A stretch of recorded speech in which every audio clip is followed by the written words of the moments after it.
are creative writers in the Chicago area.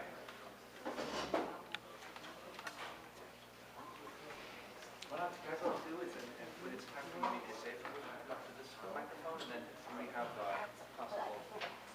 So, since we're going to do this in alphabetical order, and Tony's not here, so Tony Romano. You're not around, but you're just the next on the list. Sorry. Would you like to come in and talk a little bit about your work? Sure. Good morning, everyone. Good morning. Good morning.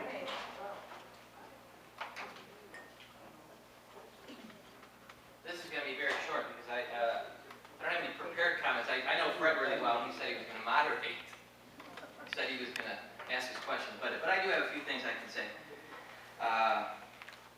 You know how you drive and you get to where you need to be, and then you look back and you don't even know how you got there? You know that feeling? It's sort of a panic too. I don't even remember turning. I kind of live my life that way. It's sort of in a hypnotic trance. And I think that serves fiction writers really very well, because we need to live in this dream state. So to have me articulate things that I do while I'm dreaming is very difficult. It's like asking you to interpret your dream. Tell me why you had the dream you had last night. It's very difficult, and I kind of avoid it. And I actually avoided saying yes to Dominic because of that. But probably some formative experiences that I've had as a kid growing up in a Catholic family and an Italian family. I grew up around Grand and Ashland, and one of the most formative was peeing in the confessional. And I wrote about it. I can take a few minutes to read a section of that. So you get a visual. That's right. You want the visual. So it was a very shameful experience, and I think when I look for topics to write about, I look for these insurmountable conflicts that people have. And when you think about Italians and Catholics, that doesn't get any more insurmountable. For example, one of the characters in the book breaks his leg, and his mother, his old country mother, believes it's a curse that he broke his leg. There must be some reason for this. And so to introduce this character against this more modern son, I think creates drama right in itself. Another character, one of the family members dies, and again, that's a curse. And throughout the book, we discover how they damn themselves, and their own downfall is created because of this curse. Another formative experience was sitting in the back of the church, and I heard two ushers talking about, do we get paid for this? And one of the ushers makes a pantomime movement of taking money out of the basket and putting it into his pocket. And I was maybe 10 years old, and I didn't know if they were kidding or serious, but it really stuck with me. And again, that feeling of shame that I remember. Another formative thing happened. We used to go to Mass every day, or every week in Catholic school. So we went every Wednesday, and one morning the 8th grade boys, it was a very small class, we decided that we weren't going to go back to class. We were just going to stay there, and so the rest of the class filed out, all the girls and the teacher, and we hid underneath the pews there. And then the teacher came back, and he looked out at the empty pews because we were hiding. I know you were out there. And so the Catholic experience for me is one full of hiding and shame, and I didn't have a lot of good experiences in terms of role models. So my priest characters tend to be either these bumbling, hapless characters, or they're mavericks where they're fighting against this system, and they rebel, and they try to find the humanity in it rather than the routine and the rote rules, etc. I think the new Pope is kind of refreshing in this way, where he says, instead of focusing on what we've been micromanaging, let's focus on poverty and let's focus on helping people.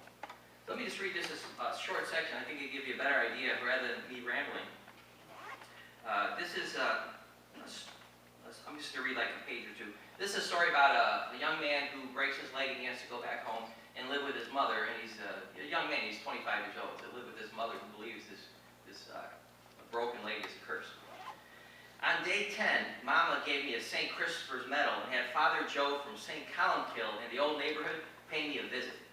The same Father Joe whose confessional I peed in when I was 8 or 9 because I couldn't hold it. Peed in my pants, actually, the warmth trickling down my legs, and though I was kneeling, into my socks. I strained to create a space between my skin and pants, but soon felt the blotting and the sticking and kept pulling the material away, the sharp yellow smell pushing through the muskiness of the dark booth. When Father Joe slid open his paneled window, and all that separated us was the lattice work and the black scrim curtain, I wondered if I'd sinned and if I should report the deed. I didn't, of course, and after I'd been assigned my 3 Hail Marys and 3 Our Fathers for lying to my parents or some other such serviceable sin, I ran home without turning back. Sitting across from me now in Mama's living room, Father Joe had a broad, fleshy face and a pasty complexion of a corpse who'd been made up with the chalky paint of a funeral parlor. Though I didn't believe him, he said he remembered me serving Mass for him. "Some memory, Father," I said. "I really enjoyed those days." The bittersweet incense that burned into the layered coats of varnish on the mahogany pews, the smoke that rose in gray-white clouds from the incense kettle, the brass Eucharistic bells rung twice on cue, though I could no longer recall the telltale words, the chink of the wine glass against the chalice, small moments that kept my breath suspended. He crossed his legs, leaned back, and peered down at me. "I remember everything, Jimmy." "Even the rank puddles left in your confessional?" I wanted to ask. "Your mother is taking good care of you, I trust." After setting down sweets, espresso, and a bowl of fruit on the coffee table, Mama demurely slipped out to the backyard in case I wanted to confess and purge myself of the sin that had fractured my tibia. And then I'm going to skip a little section here and I'll finish up with this. I turned and looked at Father's black shoes, dull but not a scuff on either of them. "Father," I said. He stopped. I looked into his eyes, blue pools of assurance. Would it be okay if I made confession, if I confessed?"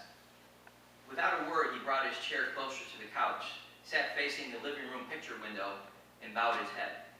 He crossed himself, a string of incantations spilling thread-like from his lips, and he was ready.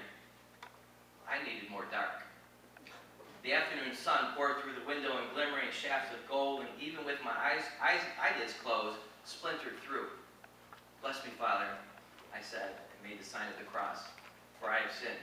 It has been many years since my last confession. But I couldn't do it." I had the words all right, but the old knee-jerk reflexes kicked in, and I heard myself spitting out the same third-grade sins the nuns had taught us to recite.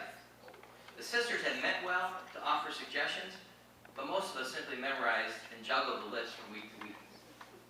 Shame overtook me, not because I had lied and been mean to my parents, and not because I had impure thoughts, but because I didn't have the concrete adult sins to report. Because I couldn't tell them about the time I saw Mama in a restaurant with another man and have acted since then more like a stranger than a son to her. A cruel and deliberate decision that pierces her like a dagger and both pleases and kills me. Somewhere along the way,